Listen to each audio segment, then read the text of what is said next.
Yeah, I mean, I just think that there's this sort of tendency, especially now after Bruin, that the courts are going to fix all these problems for us. Even if they did pass an assault weapons ban, it probably wouldn't with stand up in court in the long run.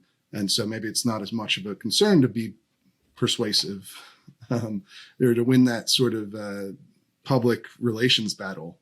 But it sounds like you don't agree with that necessarily. No, I don't. I mean, look, we just saw Roe versus Wade overturned. So, I think it's fair to say that the at first opportunity, when Democrats have a majority of their appointed justices on the Supreme Court, Heller and McDonald and Bruen are all in the crosshairs, right? Mm-hmm. Yeah. And so we honestly need to be laying the groundwork in the court of public opinion now, so that when Democrats are in a position to do something in the court of law to weaken or obliterate our Second Amendment rights, we've already started to persuade Americans that that's the wrong thing to do. That Prohibition 2.0 is not going to do any better than the first go round when it was alcohol.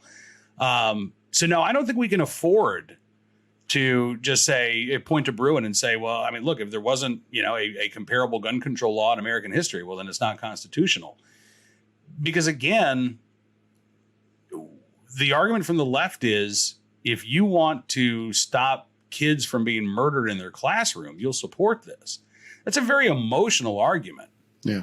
Talking about the constitutionality of a particular gun control law is not emotional for most people, right? It just doesn't resonate the same way. So I think that's why we need to be talking about, firearms in terms of protecting human life. We need to be talking about armed citizen stories. We need to do a much better job of promoting defensive gun uses within. I think we do a pretty good job. You do, and we do at Bearing Arms. I have an armed citizen story every day on Cam and Company. But let's even say within the broader conservative media, I'd like to see more emphasis placed on those types of stories. And then, listen, there's some great advocacy that's happening at the grassroots level. I wrote about this at Bearing Arms earlier this week. I don't know if you saw this. There's a group out of Louisville called Armed and Educated.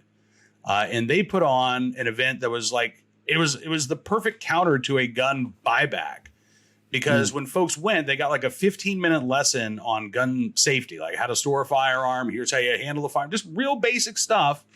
And then they got like a basket full of groceries. And they've done this with gas card giveaways. Like, they've held the 15-minute sessions right there at the pump, but you get a $25 gas card and you get a little bit of knowledge about firearms. That to me is such a creative and inventive way of outreach to the community. And it's so easy. This is something that we could be replicating in every city across the country. Every state level or local 2A group could be doing this on a weekly or monthly basis. And that, I think, that we need to be doing more of those types of things to sort of get beyond our talking points and to actually, connect with some of the Americans that I think are reachable on this issue. Yeah. That makes a lot of sense. It reminds me a lot too of like Rick Ector's program up in Detroit. Yeah. Tony Simon's diversity shoot in New Jersey and Pennsylvania. I mean, like, there are a lot of these efforts that are underway. I don't know how much of that is getting, support from the big organizations, but again, like, I just think there's so much fertile ground to be sown here. And it is already being done in some cases at the local level. We just need to see a lot more of it.